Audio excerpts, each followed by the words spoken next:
जिंदाबाद नियाल को स्वागत। नियाली आलोकनगर उन्नयन परिषद पक्षर आलोकनगर बासी सहयोग अनुष्ठित होउची 25 तारिख रु 28 तारिख पर्यंत श्री श्री पंचमुखी हनुमान मंदिर प्रतिष्ठा उत्सव और विश्व शांति महायज्ञ। दर्शक बंधु एथिरे आलोकनगर समस्त आबाल वृद्ध वनिता सामिल होती।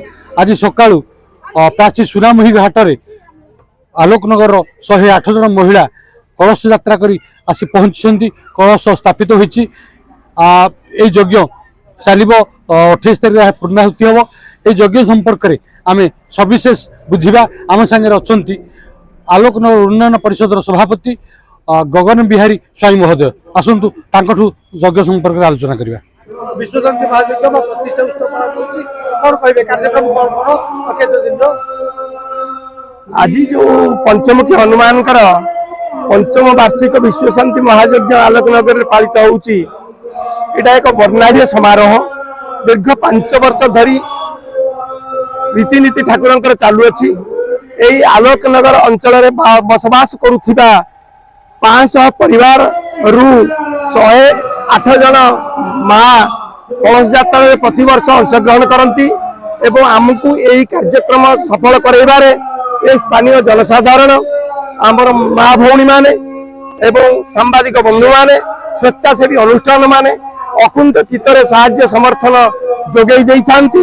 विशेषकर प्रभुंकर एभली करुणा रही बहु दूर दूरांतर लोक माने आसी एटी मानसिक करी तांकर मानसिक पूर्ण होला परे भोजी भात करी अति आनंद रे दांती।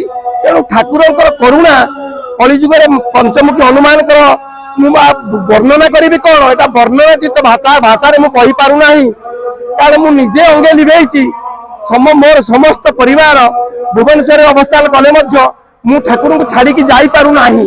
एभली माया से लगे देची राति प्रतिदिन राति 4 रु आसे धूप लगाए भोग दिए पुणी सकाल आसे मुंडिया मारे।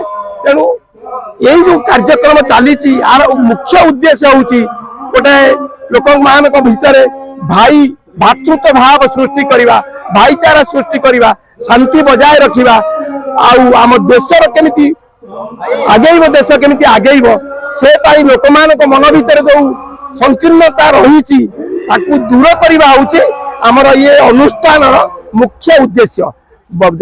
अनेक लोक बाहर आसी घर भड़ा नहीं रही पिला मानकु उच्च शिक्षा प्रदान करने से माँ माने अकुंठ चित्तरे आमको साहाय्य समर्थन देइचंती। आज जो वर्णाढ़ उत्सव है आप निजे स्वचक्र देखिथे प्रभुंकर करुणा की अपार। कौन कार्यक्रम रही आज कार्यक्रम आमर गत काली अंकुरा दिवस होता एवं आज आमर कलश यात्रा ये जो पाटेरी संकीर्तन मंडली आसिक संकीर्तन करते 108 माँ एवं भाई माने कलश नहीं जाइए प्राची कलश बुड़े एवं फेरिले।